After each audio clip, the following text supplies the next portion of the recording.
going on, guys? Welcome to your weekly AMA brought to you by Mile High Sports. This time with Aarif Deen, we are discussing the Colorado Avalanche, who Aarif came back from the All-Star break last night in Pittsburgh against the Penguins. Unfortunately, fell in overtime 2-1. So let's kind of run through that game. Not exactly what I was expecting. Unfortunately, I put money on the Colorado money line last night, thinking that the Avs would definitely get the second half of the season started on the right foot. But it's okay. We'll hear what you have to say about this matchup. But let's talk about how they started this game. I mean, they really came out guns a-blazing. Yeah, I mean, this is the Avalanche that we've seen for the last month or so with, most of their top guys healthy now. Is they start games strong. They usually build early leads, which they did again. They had the 1-0 lead. It wasn't early, but it was midway through the second period. They outshot them 13-6 in the first, 16-10 in the second. They pretty much did everything that they were doing during that 7-1 stretch before the break. Mm-hmm. The only difference is they kind of ran into a hot goalie, and that was the big deciding factor there. That was why they couldn't build a multi-goal lead like they had in other games. But in terms of how they played, it was exactly what I thought would happen. I know you said you took the money line and you weren't expecting that result, but in terms of the performance, it was the very same Avalanche that we expected them to be. It's a team that, despite the loss, feels good about how they're playing heading into the first of two Stanley Cup final rematches in Tampa Bay before the one in Denver in a couple weeks, or next week, I should say. But all in all, great performance, but you ran into a hot goalie. And when you run into a hot goalie, sometimes you're going to come away with 0 points. Sometimes you're going to come away with one. They at least got the one.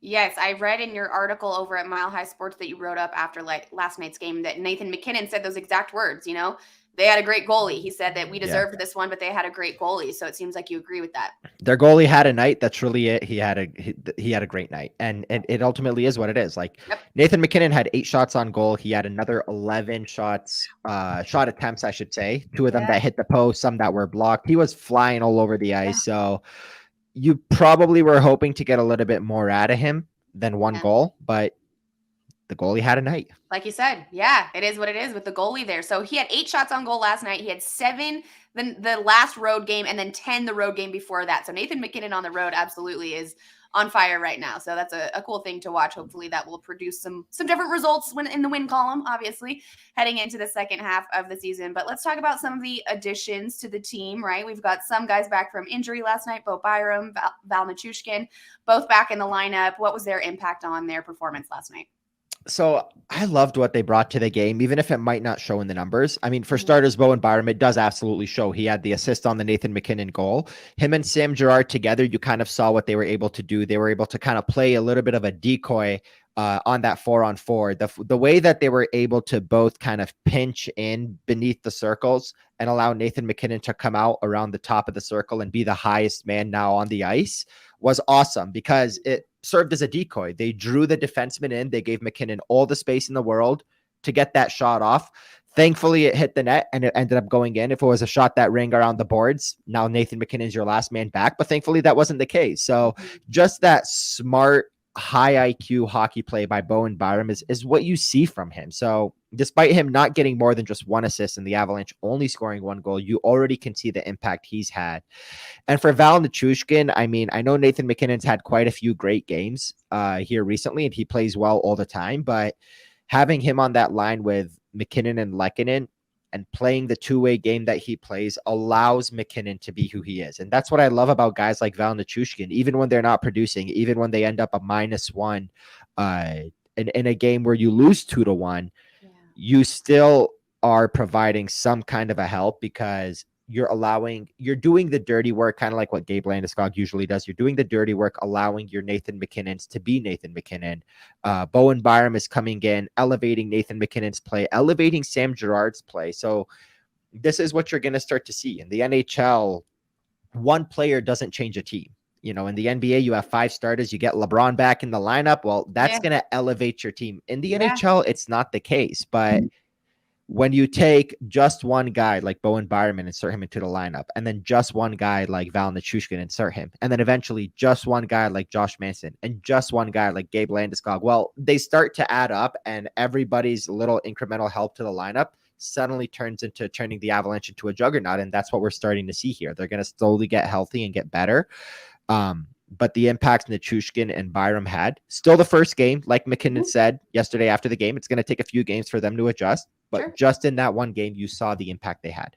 Yeah, that is a very, very good point. It is a full-blown team effort when it comes to these NHL games, and it's hard to win these games. That's why I really actually do stay away from hockey when it comes to betting, because you never know what's going to happen. Yeah, it depends. A goalie could have a good night. One guy's out of the lineup, whatever. It's a full-blown team effort. So very good stuff there. Now, Aarif, I hate to do this. We talked about a lot of the positives of last night, but there were several negatives that I just want to touch on before we jump into these questions here. The third period, I mean, the Avs were completely outplayed in the third period last night. What did you see at the end of that 60 minutes?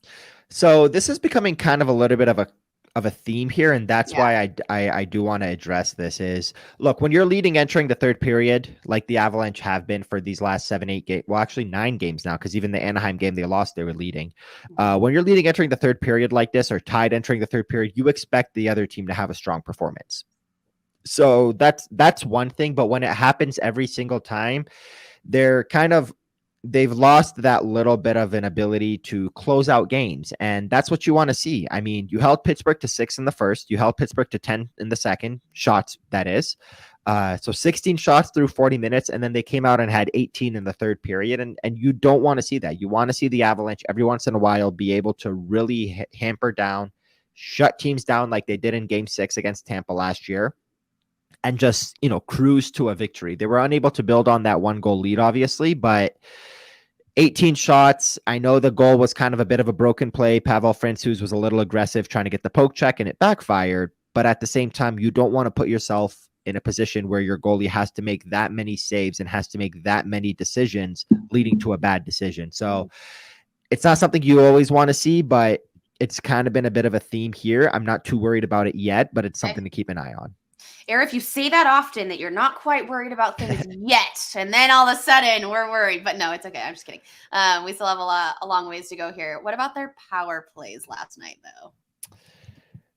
When 5 penalties in the game, the Avalanche had 4 of the power plays and went 0 for 4. When you look at it from just that point of view, it doesn't look good. You got to score on one of those power plays, especially the one in overtime. And they had good looks, but they were either stopped by the goalie or just, hit a body in front or whatever it is. There's a lot of reasons why you don't score on the power play, and there's a lot of excuses you can make. But at the end of the day, if you have 4 chances on the power play and the other team has 1, and it's a game that ends in overtime 2-1, and one of your power plays was in overtime, which was killed and then directly led to a rush the other way for a goal, the game-winning goal, that is, then that's a game where special teams lost you the game. And it's unfortunate because they looked good on the power play. They just couldn't bury one. And that was the difference tonight. This is a team that has been strong on the power play over the last 7, 8, 9 games during this hot run. But they just couldn't get one against Pittsburgh. And that's one that you ultimately hoped you can score. Yeah, absolutely not what you want to see. All right, we'll jump in. We've got a few questions here from fans who have answered your tweet over on Twitter, hoping that you can direct some of these guys to some answers here. So the first question that we've got here is, why did Frankie start last night instead of Georgiev? That's a good question. So coming out of the break and into this 3-game road trip, obviously the Avalanche have Pittsburgh, then Tampa, then Florida. I expect Georgie would get 2 of the starts. And I was trying to figure out how Jared Bednar is going to allocate it. Are you going to go Georgiev, then Frankie against the Lightning, and then back to Georgiev? Are you going to start with Georgiev against Pittsburgh and Tampa and then give Frankie the last game against Florida? The only way that it would be allocated that I didn't think of was starting with Francouz. So I automatically in my brain said, you're coming out of a 9-10 day break. You're going to start with your starting goalie, and that's Alexander Georgiev. And then you can figure out the other 2 games later. But I think what Jared thought in his mind, which, by the way, like, full disclosure, Frankie did not lose the Avalanche this game, so I don't want it to sound like that.